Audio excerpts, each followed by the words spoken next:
Hi friends, ఇవాళ నేను మీకు ఆర్టీఓ ఎగ్జామ్లో వచ్చే క్వశ్చన్ అండ్ ఆన్సర్ మోడల్స్ చెప్పబోతున్నాను. ఈ క్వశ్చన్స్ ప్రిపేర్ అయితే మీరు ఆల్మోస్ట్ క్రాక్ చేయొచ్చు ఎగ్జామ్స్.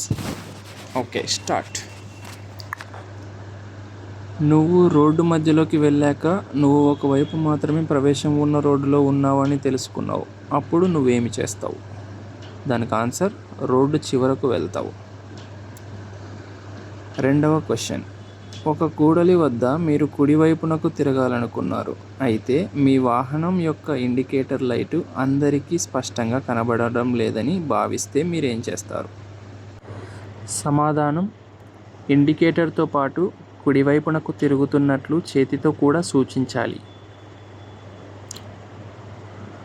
మూడవ ప్రశ్న. పొగమంచు ఎక్కువగా ఉన్న పరిస్థితుల్లో ప్రయాణించాల్సి వస్తే మీరేం చేస్తారు? ఆన్సర్, మీ ప్రయాణానికి సరిపోయేంతటి సమయాన్ని కేటాయించుకోవాలి. నాలుగవ ప్రశ్న. మీ వాహనానికి ముందు గుర్రపు స్వారీ చేస్తున్న వారు ఎదురైతే మీరు ముందుగా చేయవలసిన పనేమిటి? సమాధానం, వేగాన్ని తగ్గించేందుకు సిద్ధమవ్వాలి. ఐదవ ప్రశ్న. పార్కు చేసిన కార్ల వరుస గుండా పోతున్న సమయంలో మీ ముందున్న రోడ్లపైన ఒక బంతి దొర్లుకుంటూ వెళ్ళడం కనిపిస్తే ఏమి చేయాలి? ఆ సమాధానం, వేగాన్ని తగ్గించి ఎవరైనా చిన్నపిల్లలు ఎదురైతే ఆపడానికి సిద్ధంగా ఉండాలి. ఆరవ ప్రశ్న. సైకిల్పై వెళ్తున్న వ్యక్తి ముందుంటే జరిగే అవకాశం ఉన్న ప్రమాదం ఏమిటి? సమాధానం, అతడు రోడ్డుపైకి దూసుకురావచ్చు. ఏడవ ప్రశ్న. ఈ తరహా వాహనాలని ఓవర్టేక్ చేసేటప్పుడు మరింత జాగ్రత్తగా ఉండాలి. జాగ్రత్త అవసరం. సమాధానం, ఎల్బోర్డు ఉన్న వాహనాలు. ఎనిమిదవ ప్రశ్న. ఎల్బోర్డు ఉన్న వాహనం నడపడం నేర్చుకుంటున్నవారు అని అర్థం. ఎల్బోర్డు ఉన్న వారి వాహనాన్ని దాటి ముందుకు వెళ్ళేటప్పుడు జాగ్రత్తగా ఉండాలి. ఎందుకు? వాళ్ళు కంగారు పడవచ్చు, దానివల్ల ఏదైనా ప్రమాదం జరగవచ్చు. తొమ్మిదవ ప్రశ్న. గతుకుల రోడ్డుపై ఒక ద్విచక్ర వాహనం వెనకే ప్రయాణించాల్సి వచ్చినప్పుడు ఏం చేయాలి?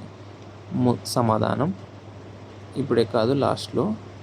ఇవన్నీ ఆప్షన్స్ అండి. వాటికి ముందు వాహనానికి ఎక్కువగా దూరంగా ఉండేటట్లు జాగ్రత్త పడాలి. ఆ వాహనం హఠాత్తుగా అటు ఇటు ఊగుతుందేమో గమనిస్తూ ఉండాలి. ముందు వాహనం నడుపుతున్న వ్యక్తి హఠాత్తుగా దిశను మార్చుకోవచ్చని కూడా గమనించాలి. సమాధానం, అన్ని సమాధానాలు సరైనవే. 10వ ప్రశ్న. ఇలాంటి సందర్భములలో ఎదుటి వాహనాన్ని దాటి ముందుకు పోకూడదు. వాటికి ఉన్న ఆప్షన్స్: ఎడమ పక్కకు తిరిగే ముందు, జంక్షన్ లేదా కూడలి దగ్గర పడుతున్న సమయంలో, ముందున్న ప్రదేశం సరిగ్గా కనపడని పరిస్థితులలో. సమాధానం, అన్ని సమాధానాలు సరైనవే. 11వ ప్రశ్న. ఎప్పుడు ఒక సైకిల్ను ఓవర్టేక్ చేయడానికి ప్రయత్నించకూడదు? దానికి సమాధానం, ఎడమ వైపునకు తిరిగే మలుపుకు కాస్త ముందర. 12వ ప్రశ్న. బస్టాప్ నుండి బయలుదేరుతున్నట్లు సిగ్నల్ ఇస్తున్న బస్సు దగ్గర పడుతున్నప్పుడు ఏం చేయాలి? సమాధానం, ఏ ప్రమాదం లేదనిపిస్తే ఆ బస్సు బయలుదేరేందుకు అవకాశం ఇవ్వాలి. 13వ ప్రశ్న. ఒక మోటార్ సైకిల్ మీ వాహనానికి అతి దగ్గరగా దాటుకుంటూ ముందుకు పోవడం గమనించారు. అప్పుడు మీరేం చేస్తారు? సమాధానం, ఇద్దరి మధ్య సురక్షితమైన దూరం ఉండేటట్లు జాగ్రత్త పడతారు. 14వ ప్రశ్న.